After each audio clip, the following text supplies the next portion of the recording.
I'm not saying go out and kill people. I'm saying the right exists to end certain people's existence based upon what they have done. You have to understand that's a natural right that people possess to remove people from the world because there's such dangerous influences upon the world.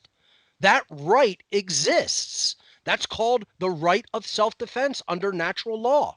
And it doesn't make a difference. A lot of people go, well, you can't go hunt people down. Based on what people have already done, actually, you can. That is a right. You know, the whole point is, what do? Keep letting them do it just because they're doing it covertly? This is part of the problem, ladies and gentlemen, is that we've been too soft. We've been too soft on people. I personally think we really already should have been at war a long time ago, at physical war a long time ago. I've put more of my eggs in the basket of trying to educate people to real morality so that doesn't become a definitive eventuality that has to be engaged, because I know what real war is. I know what a real war of attrition would look like. It's another presentation that I want to do connected with this called Real War, because people think war is Hollywood shit. Real war is not Hollywood, folks. What you see in Hollywood movies is not what war is. Especially, you want to talk even about war between nation states that has rules of engagement. That's not real war either. That's horrific, just about as horrific as it can get. And that's not real war. That's two landowners, slave master plantations, fighting in a squabble with each other with rules of engagement not to damage the respective plantations too much. That's what that is. When real war happens, there are no rules. Watch The Art of Self-Defense. One of the biggest statements in that is you thought that there were rules, but there never were. There never were rules in a real combat situation. There's no rules. Okay? And I mean no rules, not even natural law. Does it really ultimately still apply? Of course it does. It's still there. But I'm saying if you in a combat situation try to abide by natural law principles, you're going to get killed. You're going to be killed immediately. That's why I'm trying to explain to people, learn it and put it into effect before it comes to that. I don't know how much I've implored people with the inner core of my being and heart.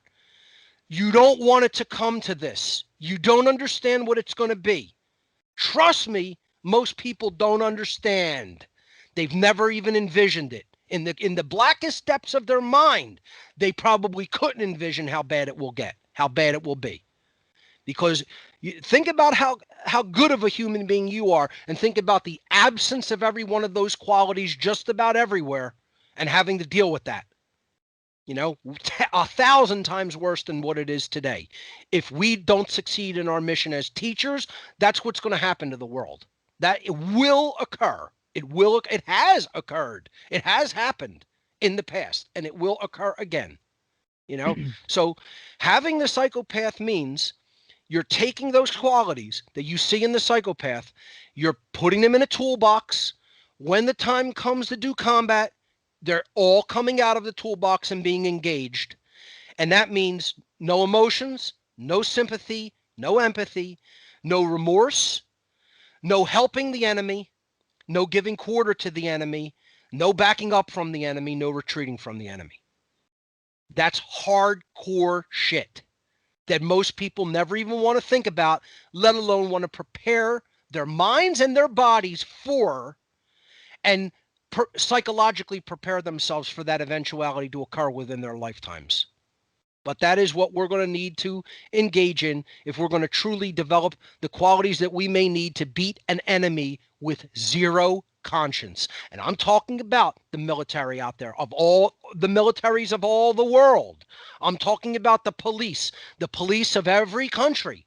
You guys are the enemies. You are the ones who have turned your emotions off. And you're not going to like it at all when we decide to turn ours off. The reason you're still here is because we haven't turned ours off yet.